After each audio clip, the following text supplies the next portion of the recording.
네, 오늘은 어린이날입니다. 어린이날이 제정되기까지 가장 애를 쓴 인물로 우리는 방정환 선생님을 뽑습니다. 방정환 선생님은 어린이란 무엇보다 티 없이 맑고 순수하며 마음껏 뛰놀고 걱정 없이 지내야 한다라고 하시면서 더 나아가 인격을 가진 한 사람의 독립된 사회 구성원으로 되어야 한다라고 주장하셨다고 합니다. 1919년에 3.1운동이 있었잖아요.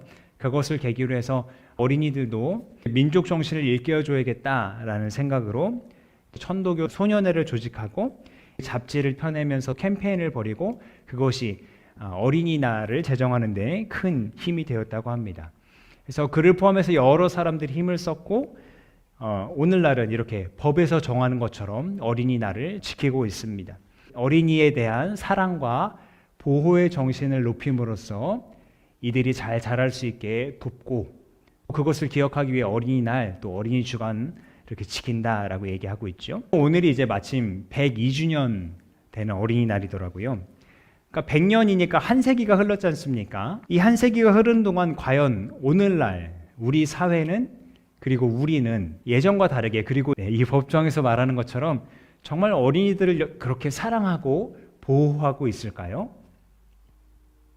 반드시 그렇다고는 말하기 어렵겠습니다. 노키즈존과 같은 아이는 좀 피곤한 존재야 라는 사회인식이 그런 극단적인 예가 되겠습니다. 또 아이들이 우리의 미래라고 그렇게 얘기들은 합니다만 막상 아이들이 조금 불완전한 모습을 보이면 아이들은 물론 부모들까지 싸잡아 질타하는 것이 우리 사회의 한 모습이기도 합니다. 또 잊을만 하면 아동학대 사건들 터지지 않습니까? 아동학대가 다른 데서 일어나는 것이 아니라 그 아이들이 편히 쉬어야 할 가정에서 일어난다는 것, 그들의 보호자들로부터 아동학대가 일어난다는 것은 가슴 아픈 일이 아닐 수 없습니다. 또 얼마 전에 국가인권위원회에서 설문조사를 했답니다. 1억을 준다면 아이를 낳겠습니까? 거의 70%에 가까운 사람들이 긍정적인 반응을 보였다고 해요. 글쎄요, 어린이들을 너무 경제적인 가치로 아이를 낳는 것을 너무 투자의 대상처럼 여기는 것은 아닌가라는 생각이 들어 좀 씁쓸했습니다.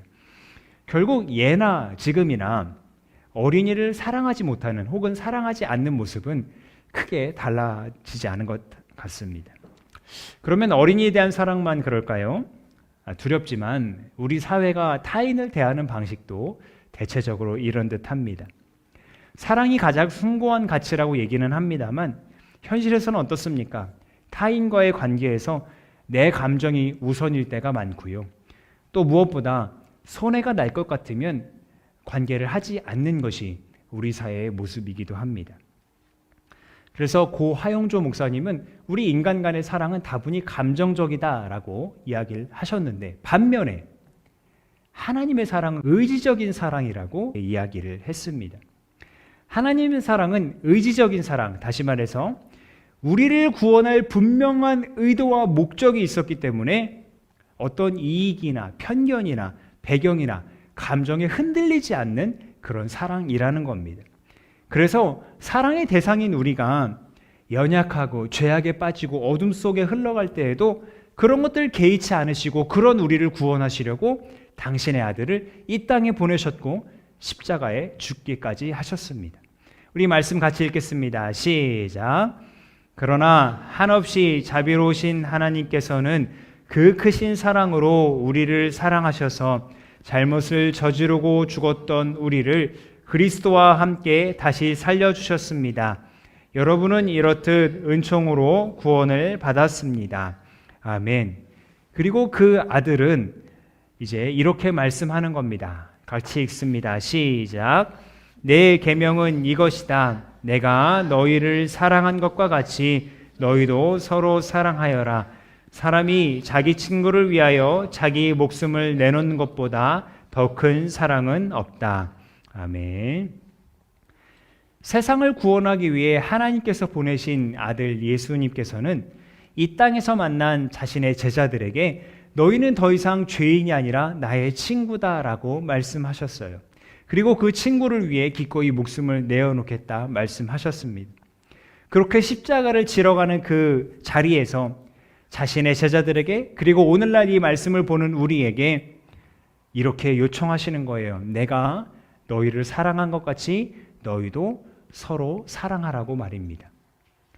주의 말씀을 따라 서로 사랑할 때 주님의 기쁨이 우리 안에 넘친다고 해요. 이 기쁨은 어떤 기쁨일까요? 근심을 이기는 기쁨이고요. 두려움을 이기는 기쁨이고요. 죽음을 이기는 기쁨입니다. 하나님 나라의 기쁨이고요. 이것은 우리가 더 이상 종이 아니라 친구이기 때문에 누릴 수 있는 기쁨입니다. 종과 친구는 어떻게 다를까요? 예수님 말씀을 계속 보면 종은 그의 주인이 무엇을 하는지 알지 못한답니다. 그런데 친구는 어떻대요? 아버지에게 들은 모든 것을 알려주었다. 곧 하나님의 계획과 뜻을 알고 있기 때문에 친구다라고 말씀하세요. 다시 한번 말씀드려요. 종은 주인의 뜻과 계획을 알지 못합니다. 그래서 때로는 두려워하고 무서워합니다. 하지만 친구는 다르죠.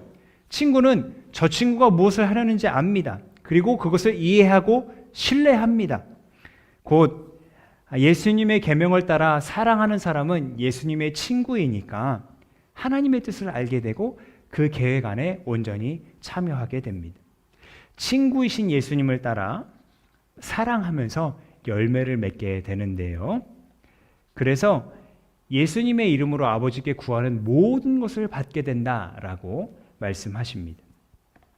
다만 여기서 무엇이든지가 정말 무엇인지 우리가 생각해 볼 필요가 있겠어요. 마태복음에서는 무엇을 먹을까, 무엇을 입을까, 또 무엇을 마실까 걱정하지 말아라 말씀하시고요. 또 야고보서에서는 정욕으로 쓰려고 구하면 어차피 못 받아라고 말씀하십니다. 다 주신다고 약속하셨지만 단순히 의식주나 육체의 쾌락을 위해서 구하는 것에는 응답하지 않으신다라고 분명하게 말씀하고 있거든요. 그러면 무엇이든 다 들어주겠다 할 때 이 무엇은 과연 무엇일까요?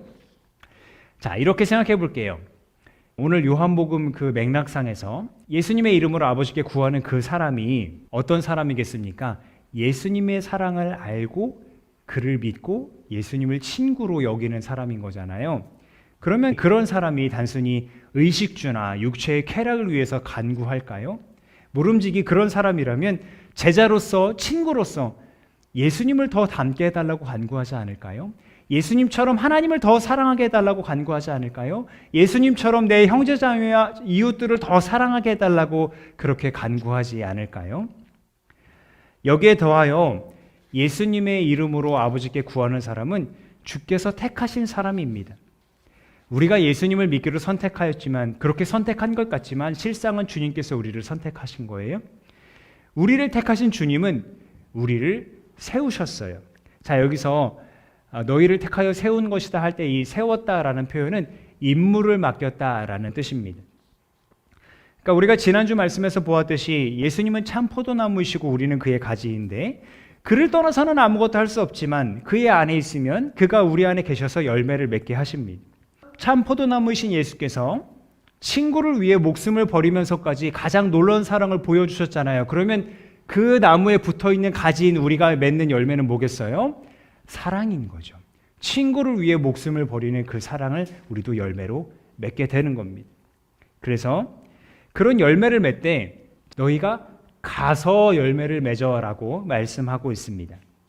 가서라는 이 단어에 우리가 초점을 맞춘다면 이것은 예수님의 지상명령과 어렵지 않게 연결됩니다. 예수님께서는 예루살렘과 온 유대와 사마리아와 땅끝까지 이르러서 내 증인이 되라 말씀하셨고 또 모든 민족을 제자로 삼아서 아버지와 아들과 성령의 이름으로 세례를 주고 당신이 가르쳐 주신 것을 또 가르쳐 지키게 하라 말씀하셨습니다. 곧 가서 열매를 맺어라 하는 이 말씀은 사랑이 필요한 곳에 이르러서 예수님의 사랑을 증언하고 그 증언을 듣는 그 사람에게 예수님의 가르침을 전해주어서 그가 다시 예수님의 사랑으로 살아가는 그리스도의 제자가 될 수 있도록 만들으라는 주님의 말씀인 셈입니다. 자, 그렇게 육신의 안위와 욕심이 아닌 예수님처럼 사랑하면서 또 사랑하는 제자를 세우게 해달라고 간구하는 것에 하나님께서 왜 응답해 주시지 않겠습니까? 자, 그러면 우리는 어디로 가서 이 사랑의 열매를 맺을 수 있을까요? 그 열매를 맺게 해달라고 어디로 가게 해달라고 간구할 수 있을까요? 어렵지 않습니다. 여러분이 현재 계시는 곳이 바로 그 자리입니다. 여러분이 발을 딛고 있는 그 자리에서 여러분이 만나는 그 사람들이 바로 여러분이 사랑할 대상들입니다. 해외로 나가는 선교사님들, 그분들만이 선교 사명을 감당하는 것이 아닙니다. 장소만 다를 뿐이에요. 우리들에게도 동일하게 선교의 사명이 주어졌습니다. 바로 우리의 삶 속에서 서로 사랑하라는 그 사명 말입니다.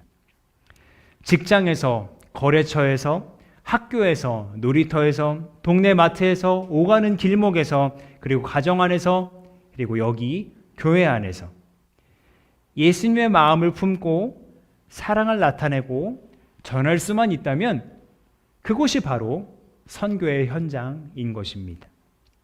사랑하라는 주님의 계명 여전히 부담스러운 명령인 것 저 역시 잘 압니다.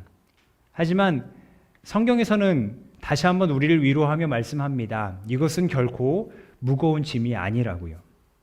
그러니 여러분 속에 있는 어떤 감정이나 이해관계 때문에 고민하거나 두려워하거나 주저하지 않으셨으면 좋겠습니다. 대신 우리를 친구라 부르신 예수님 안에, 그리고 우리를 위하여 자신의 목숨을 버리신 그 예수님 안에 거하는 확신을 지키시기를 바랍니다.